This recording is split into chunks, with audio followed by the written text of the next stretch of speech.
Assalamualaikum warahmatullahi wabarakatuh. Selamat datang kembali di podcast Mari Berdiskusi.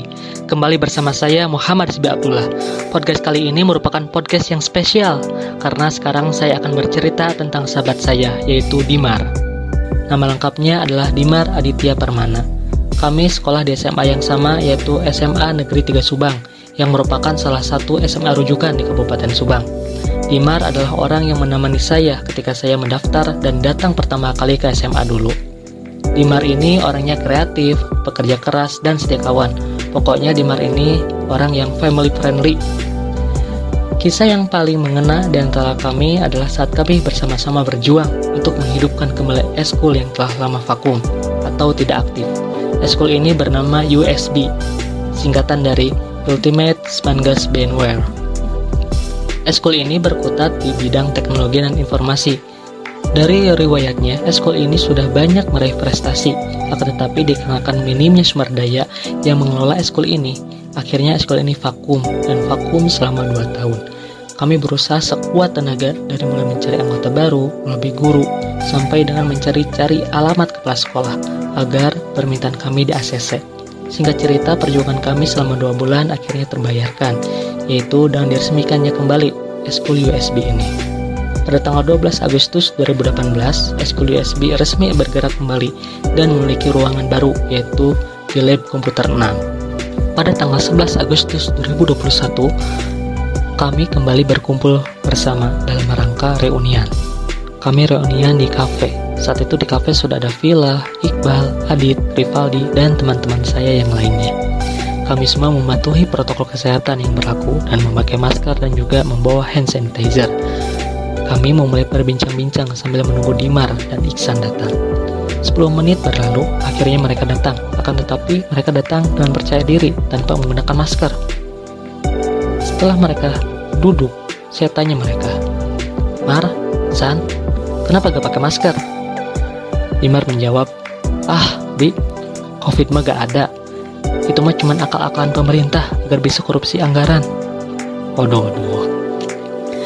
Dalam hati saya berkata, ini nih pemikiran yang gak bisa dibiarin. Bisa-bisa makin banyak orang pemikirannya sama dengan Dimar.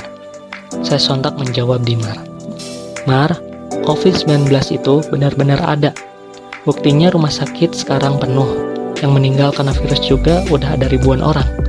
Kemarin aku lihat di IG Kemenkes tanggal 10 Agustus yang lalu, yang meninggal bertambah 20.048 orang. Yang positif juga bertambah makin banyak, 30.081 orang. Gini deh, coba lihat tetangga kamu, Mar. Pasti ada satu RW yang positif COVID-19 dan bla bla bla bla bla. Panjang banget diskusi ataupun debat argumennya. Di sana saya berbudah debat dengan sahabat saya Dimar sampai 30 menit lebih.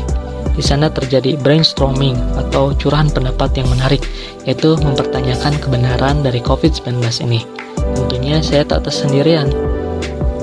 Ada teman saya yang membantu saya, yaitu Iqbal dan Villa. Setelah ditelusuri, ternyata Dimar ini memiliki imunitas yang kuat. Dia tak pernah positif COVID-19, yang menyebabkan dia meremehkan bahaya dari COVID ini. Oh ya, kekurangan dari Dimar ini orangnya keras kepala, sehingga perlu beberapa kali diedukasi perihal COVID-19. Dalam 30 menit itu, akhirnya saya berhasil meyakinkan bahwasanya COVID-19 itu benar-benar ada kepada teman-teman saya. Dan hari ini, alhamdulillah, COVID-19 di Indonesia semakin melandai. Sudah banyak daerah di Indonesia yang menurunkan level PPKM-nya dari PPKM level 4 ke PPKM level 3. Dan yang PPKM level 3 menurun ke PPKM level 2. Mal, bioskop, dan tempat-tempat wisata sudah mulai dibuka. Tetapi dengan pelonggaran level PPKM ini, banyak masyarakat yang mulai abai dengan protokol kesehatan, yang tentunya menimbulkan kekhawatiran para ahli dan para tenaga kesehatan akan terjadinya gelombang ketiga COVID-19 di Indonesia. Dengan pelanggaran PPKM ini, jangan sampai nih kita abai, cuek, bahkan tidak mau mengimplementasikan protokol kesehatan kembali. Kemarin saya lihat di berita bahwasanya Rusia sedang mengalami tsunami COVID-19 yang sampai saat ini sedang berlangsung. Di berita tersebut dijelaskan telah ada COVID-19 varian baru, yaitu varian Delta Plus atau varian AY42. Walaupun penyebaran varian ini cenderung lebih lambat dibandingkan varian Delta, namun varian ini lebih ganas dibandingkan dengan varian Delta. Angka positif di Rusia perharinya mencapai 32.000 orang. Wah, mengerikan bukan?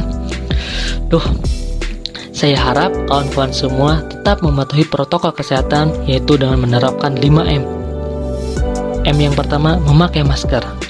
M yang kedua, mencuci tangan dengan sabun. M yang ketiga, menjaga jarak. M yang keempat, menjauhi kerumunan. Dan M yang kelima, mengurangi mobilitas. Serta jangan lupa untuk melakukan vaksinasi di puskesmas terdekat. Tetap semangat dan tetap produktif walau sedang pandemik ya. Semoga kita selalu diberikan kesehatan dan kemudahan dalam setiap aktivitas yang kita lalui. Amin ya rabbal alamin. Oh iya, bagi kawan-kawan yang ingin memberikan masukan, saran, bisa melalui media sosial saya yang sudah terpampang di sampul podcast ini. Semoga kita semua selalu dalam keadaan sehat dan terhindar dari segala penyakit. Akhir kata, billahi taufiq wal hidayah. Wassalamualaikum warahmatullahi wabarakatuh.